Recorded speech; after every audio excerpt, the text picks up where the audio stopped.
Сәлеметсіздер ме әріптестер? Бүгін методиканы бойынша екінші нұсқаны талдау жұмыстарын жүргізетін боламыз. Бірінші сұрақ: оқу үдерісінің тиімділігін айқындаушы негізгі факторлардың бірі оқу нәтижелілігін бағалау мүмкіндігін білу. Екінші, оқушылардың білім алуын қолдау үшін пайдаланатын басқаға бағыттау сұрақ қоюға арналған мысал, яғни көмектесе алатындары бар ма деп сұрақты басқаға бағыттау арқылы дұрыс жауапты білу. Үшінші, бәсекелестікке құрылғандықтан топ ортақ шешімге келе алмайтын әңгіме түрі әңгіме дебат. Төртінші, оқушылардың алғашқы жауабын алу үшін және олардың жауабын түзетуге арналған сұрақ түрі түрткі болу. Бесінші, кіші жастағы балалар дәл өзін қоршаған ортамен және адамдармен әрекеттесу кезінде оқу және даму жүзеге асады деп қарастырған оқыту тәсілі танымдық. Алтыншы, жинақтау, бағалау деңгейіндегі тапсырмаларға бағытталған сұрақ, яғни бұл Блум таксономиясының 5-6 категориялары болып табылады. Бұл жоғарғы дәрежелі сұрақ түрлері деп аталынады. Жетінші сұрақ: оқушылардың білім алуын қолдау үшін пайдаланатын түрткі болу сұрақ қою мысалы, оқудағы кедергілер туралы не айтуға болады?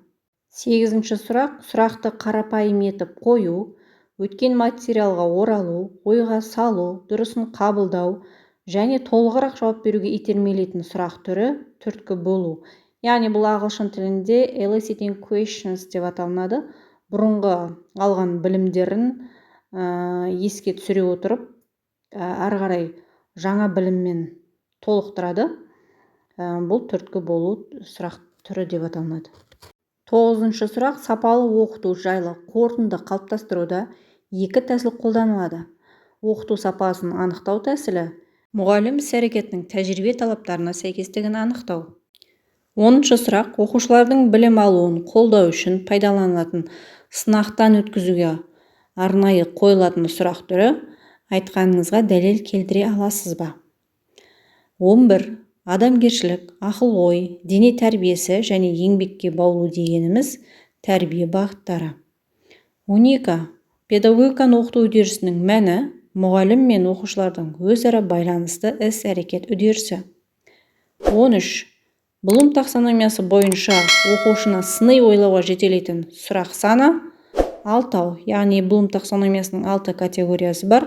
Яғни біріншісі білу, knowledge, екіншісі түсіну, comprehension, үшіншісі қолдану, application, төртіншісі анализдеу, analysis, бесіншісі бағалау, evaluation, алтыншысы жасау, кей жағдайда синтездеу деп аталынады, create and synthesis. Біз бұған дейінгі түсіндірме жұмыстарында Блум таксономиясы бойынша төмен дәрежелі және жоғарғы дәрежелі болып сұрақтар екіге бөлінеді дедік.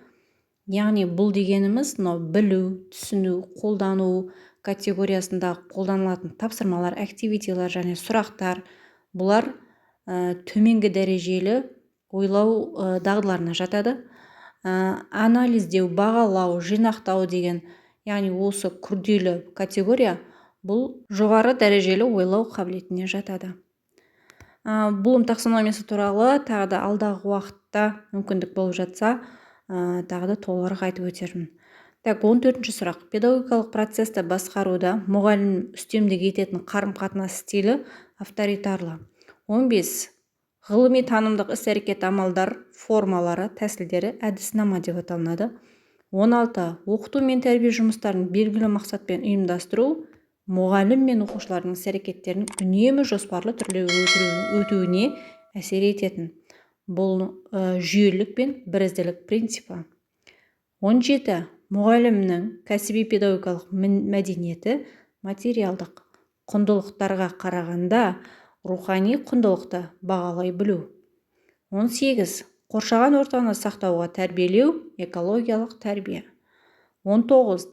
Тақырыпты оқуға уақыттың жалпы мөлшерін көрсетуімен білім және іскерлік дағдылардың мазмұнын ашатын нормативтік құжат оқу бағдарламасы. Яғни осы оқу бағдарламасында әр сыныптың тақырыптары олардың әр тақырыптың өтілетін уақыттары, оқу мақсаттары берілген. Әр оқу мақсаттары әр тақырыпқа сәйкес қандай дағдыларды қамту қажет, соның барлығын қамтыған бағдарлама нормативтік құжат. Бұл оқу бағдарламасы. 20-шы сұрақ: оқытудың, білім берудің және дамудың өзара байланысы заңдылық деп аталынады. Әріптестер, сабақ пайдалы болса, каналға тіркеліп, қолдап, комментарий жазып кетсеңіздер, мен қуанышты болар едім.